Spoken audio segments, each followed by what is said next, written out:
Hello friends! If you're new, welcome to my channel. If you are coming back, welcome back. I really do appreciate you. I hope the new ones will come back too. Today I'm going to be talking about Jehovah's Witnesses and a house they built called Beth Sarim, meaning the house of the princes. Let's go! Not many JWs know about Beth Sarim today. It's something Watchtower wants to forget. Even though Rutherford's 1925 prediction failed, he still insisted that the earthly resurrection would soon occur. In 1929, he authorized the purchase of a house in San Diego he called Beth Sarim.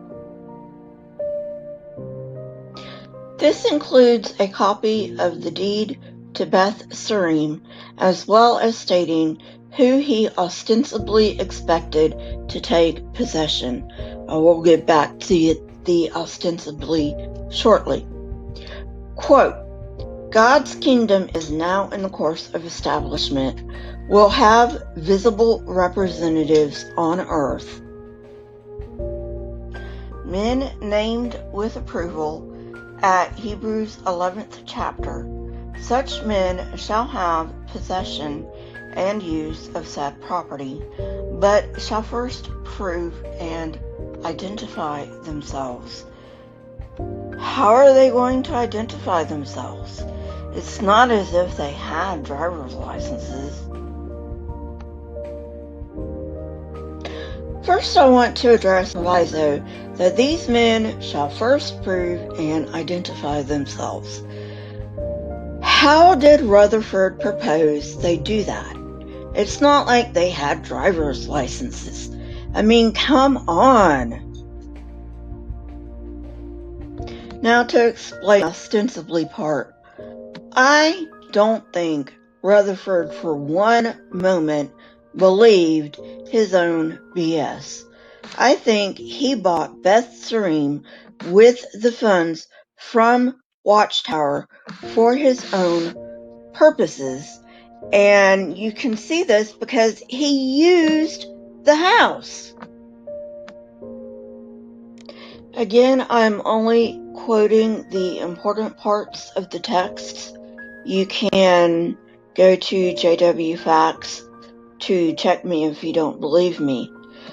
Watchtower states, quote, the purpose of acquiring that property and building the house was that there might be some tangible proof that there are those on earth today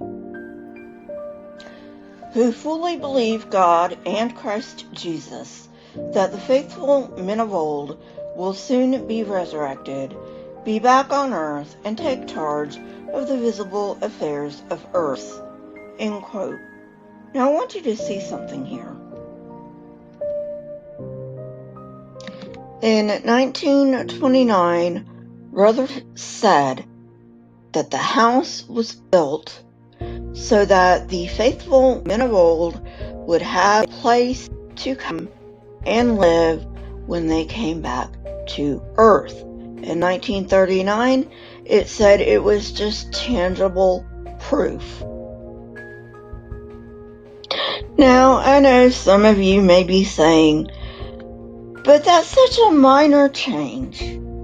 Well, it's a minor change only if you ignore the semantics, which is what Watchtower hopes that JWs do. Ignore the semantics. And also, please realize, this is how Watchtower gets away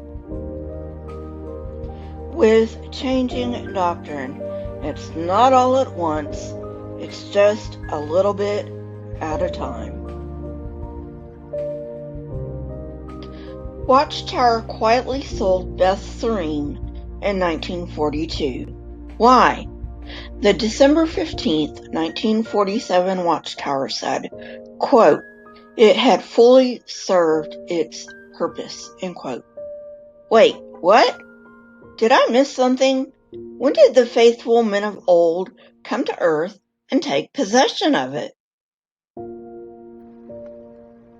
In Jehovah's Witnesses, Proclaimer of God's Kingdom, page 76, Watchtower admitted the truth, that it was purchased predominantly for Rutherford. Quote, Rutherford had a severe case of pneumonia after his release from an unjust imprisonment.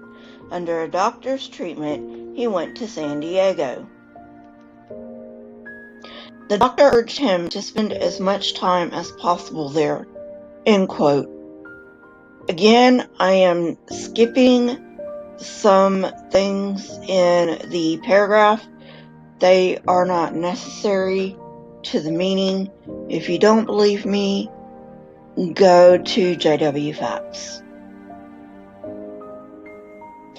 Well, friends, that's it for today. I hope you enjoyed it. If you did, hit the like button, press the subscribe button, and if you would like to know when I come out with new content, hit the bell next to the subscribe button. My Twitter, Discord, email, and PayPal links are in the description, along with the source that I used for this particular episode. Question everything and never be afraid. Here are a few videos from my library. If you have not watched them yet, go ahead and watch them and tell me what you think. Until next time, friends, goodbye.